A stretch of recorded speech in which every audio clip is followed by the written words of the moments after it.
Thought you might say that.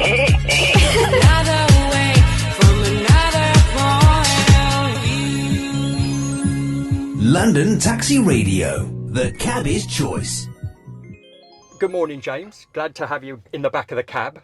Good morning, Sean. Delighted to be here in the back of the cab with you. Thank you very much. Now, for those people who might watch this but are not on social media, maybe you would be so kind as to introduce yourself.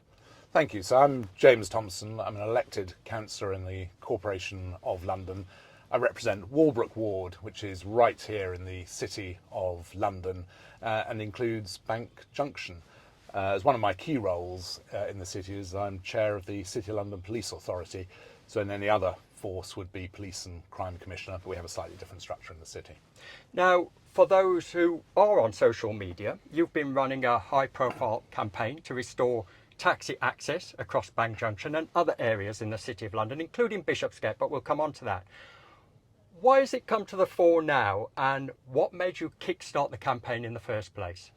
So from my perspective, when they introduced restrictions at Bank Junction, I and a small number of councillors were never advocates from the very, very start.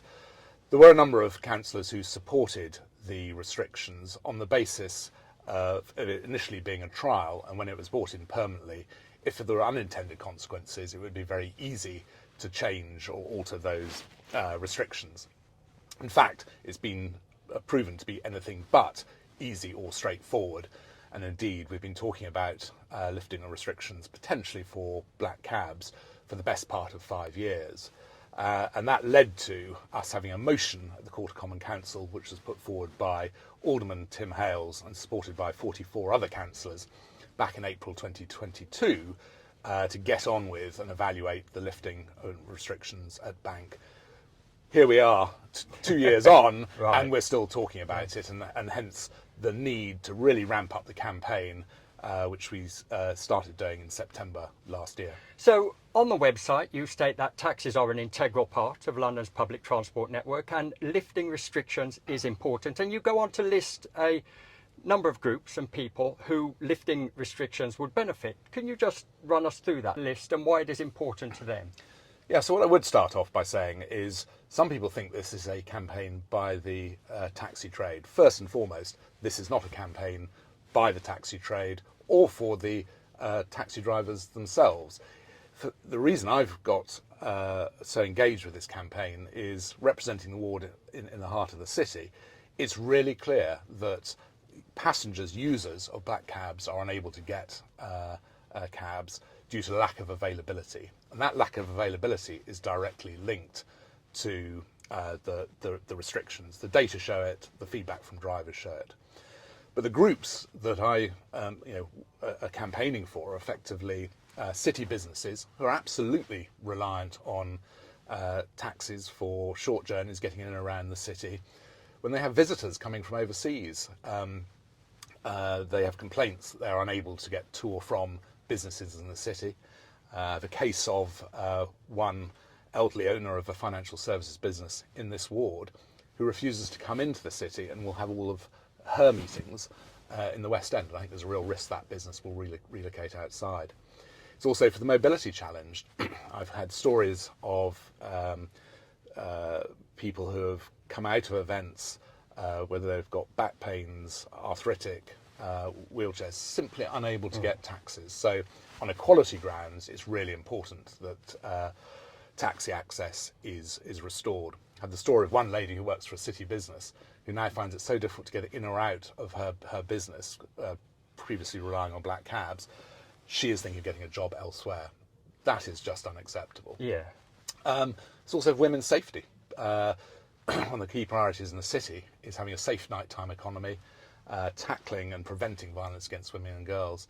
Women don't feel safe if they come out of a business at night or have been out for a night out and they can't get a black taxi. And I've heard many stories of women who are not feeling safe as a result of it. And finally, the City of London is a huge visitor destination. It's full of iconic sites. It's part of the city's strategy, city destination strategy, to get people to come to the square mile And black cabs are a really important part of bringing people into the square mile and taking them out. And it cuts across all of those ambitions, I think, of the Corporation of London. Well, you mentioned safety, women's safety in particular, and that's crucial to the campaign. I think we need to talk a little bit about safety in general, because otherwise we get accused of avoiding the elephant in the room, you could say. And the scheme was initially brought in on the back of safety. I think they even coined the phrase bank on safety. And it's inarguable, isn't it, that they needed to bring in some safety measures. But when we looked at the statistics which were published by the City of London, we noticed that taxis hadn't been involved in any significant collisions or incidences in the 5-year period leading up to when the scheme was brought in. And I think you're on record as saying that since the scheme has been brought in, taxis haven't been involved in any significant collisions or incidences either. So with safety in mind specifically, you believe restricting taxis is unnecessary, don't you? Completely. And look, black cabs are proven to be one of the safest forms of transport. At the time bringing restrictions, there was some erroneous data which actually lumped in black cabs with the broader private hire trade. But I don't think in the last 10 years there's been any serious collision between black cabs in or around Bank Junction. To be clear, I do welcome actually a lot of the benefits that have been brought in around the Bank Junction, wider pavements, it's much safer for pedestrians, it creates a better environment, and it does encourage active transport. But I think the unintended consequence is, because of the restrictions there, black cabs avoid the whole of the sort of bank area and simply don't ply for hire. So I think banning cabs on safety grounds simply doesn't stack up. And actually, if the junction was to be lifted, it might not be through all limbs of Bank Junction. We've got Threadneedle Street anyway has been closed. Right. So actually, it's going to be a much, much safer layout in any case for when black cabs come back. I actually believe at the moment, because it is effectively just cycles and buses, when you look at the behaviour now of cyclists coming through Bank Junction, it probably creates as much of a hazard for pedestrians. And oddly, I think reintroducing black cabs will help temper some of the cycling behaviour and may well make it safer than it is now. Right. Now, you mentioned private hire, so maybe I could just get your opinion on this, because when we seek taxi access with local authorities, quite often the feedback from them is, well, if we permit taxis, they feel under pressure or obligated to also permit private hire. But that's not the case here, is it? You've been clear that the city has a deficit of taxis, and that doesn't include flooding the streets with private hire, does it? Completely, and it is absolutely about black cabs only. It's not about private hire. Indeed, we have seen some improvements, for instance, getting a taxi rank at the Ned Hotel. Now that taxis are able to access and rank up, we actually do get some cabs at the hotel. It doesn't solve the problems of them getting to other parts of the city, but prior to that, actually, what we were seeing is a lot of private hire vehicles coming in and parking up, and actually creating much more of a congestion and inconvenience than we've got today. So, no, be absolutely clear, this is black cabs only, not private hire. Now, if we can bring the campaign bang up to date, last week saw some progress, and I think several wards supported a motion to expedite a review into returning cabs back into Bank Junction. For those who are not overly familiar with the way the city works and its processes, what are ward motes, and what support did you get, and from whom? So the city has 25 wards, and it has one alderman and a number of common councillors who are the elected members for those wards. A ward mote is an annual meeting for the elected members together with voters to come and ask questions of their elected members. I approached 20 wards last week as to whether they would consider putting a motion forward to support the Cabs Across Bank campaign. And I'm pleased to say that we had 8 that had very full support, and out of 78, almost unanimous support from the voters present, all representing businesses across the business. There were 2 other wards who didn't take a formal motion, who were I know to be very supportive, and they did a sort of indicative show of hands. Out of the remaining, there were 4 of those who I knew wouldn't put a motion, in that they had members in there who are senior members within policy and resources or our planning and transport campaign, who at this point in time are perhaps not ready to commit to that decision. But I do know that across the elected members, I reckon I'm up to about 2/3 support from elected members to see restrictions lifted. Okay, brilliant. And I think we need to talk about TfL, because, correct me if I'm wrong here, but didn't TfL fund the initial modelling? I couldn't tell you about the funding, but TfL are have been very closely involved with the restrictions on Bank and indeed Bishopsgate. So what obstacles do TfL present? Because even though Bank Junction, we've got to be clear, Bank Junction and the surrounding streets are under the jurisdiction of the City of London. But what influence does TfL have, and what obstacles do they present? So TfL does have very significant influence over the key roads that go through the city. So effectively the arterial roads, particularly where there are bus routes. And in terms of getting restrictions lifted, not only do we need the City of London support to do so, we also have to persuade TfL that it is the right thing to do that. So part of the reason we've got the Cabs Across campaign is to try and gather the evidence, not just to support decision making within the City of London, but also to support TfL taking that decision to lift restrictions as well. Now, as part of that, it's not just about the campaign. There is traffic modelling that's going on around Bank Junction and elsewhere. My other reflection is I think the relationship between TfL and the corporation had drifted apart. And to be fair, it wasn't just around Bank Junction. We saw the 4 underground tubes closed on the weekend of Lord Mayor's show. And I think as a stakeholder, the Corporation of London was not being treated as a major stakeholder by TfL. I'm pleased to say actually one of the outcomes of the campaign is there are now regular meetings between senior leadership within the corporation and TfL, and I think there is definitely support for the direction of travel, but we need to make sure we've got all of the evidence, both traffic modelling and the evidence that we've collected from cabsacrossbank. And on the subject of TfL, Bishopsgate is a TfL road. Now, if you ask me, I think that stretch of road is the most ludicrous stretch of road in the whole of London. I think the way it's divvied up defies all kind of logic.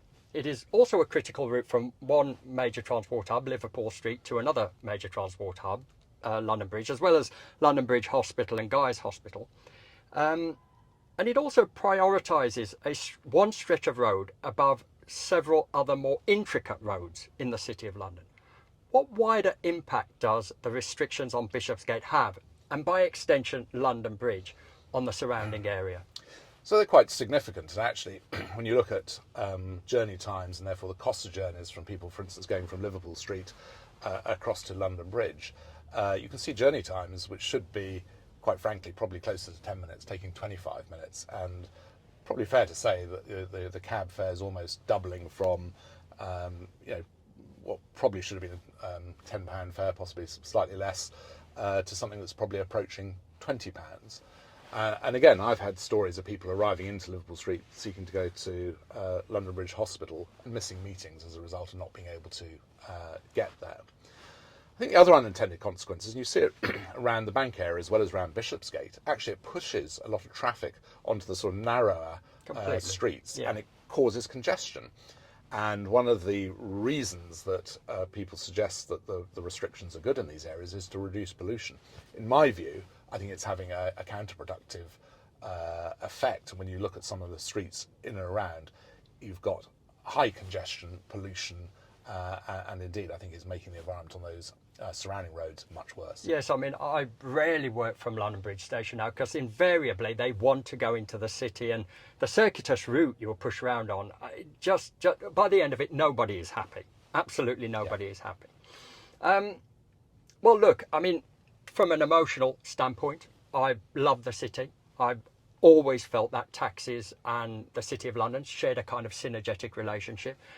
They go hand in glove. I love the prolificity, the ever-changing face of the city. But the historic connection there is something that really mattered to me, and it's a shame to see that taxis were restricted.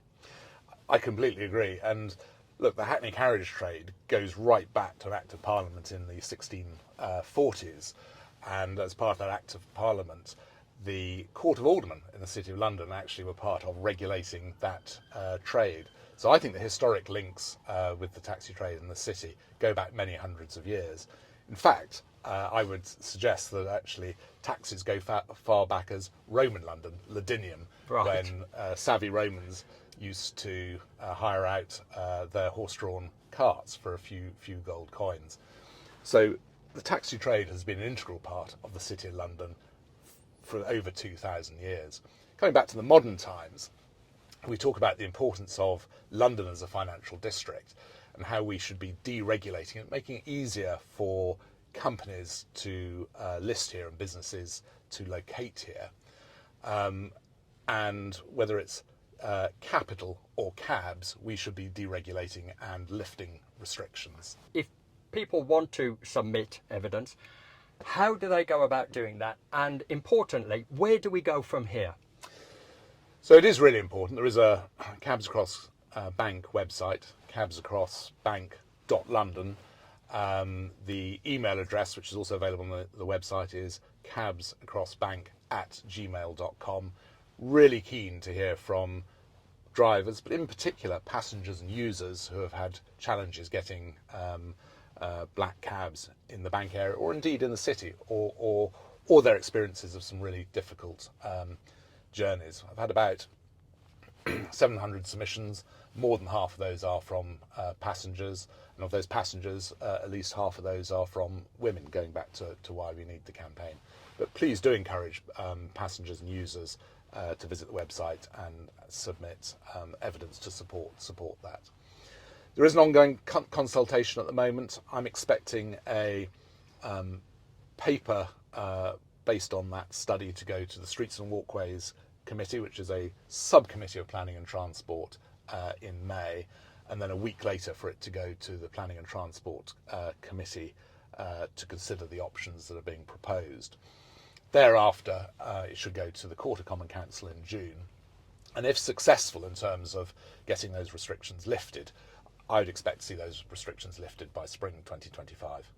Brilliant. Thank you, James. Now, I don't pretend to speak for other cab drivers, but I'm grateful, and I'm sure they are, on their behalf, grateful for your tireless energy in this campaign, and hopefully it shows some results. That'd be great, wouldn't it? Thank you, Sean, and thank you for your support. Thank you for everyone who has supported across the trade.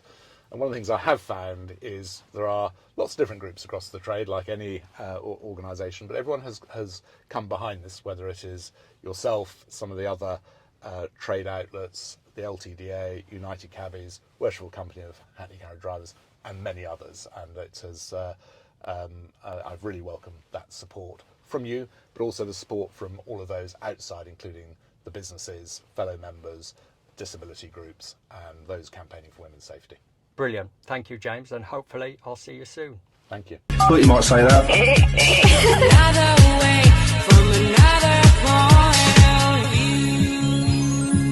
London Taxi Radio, the cabby's choice.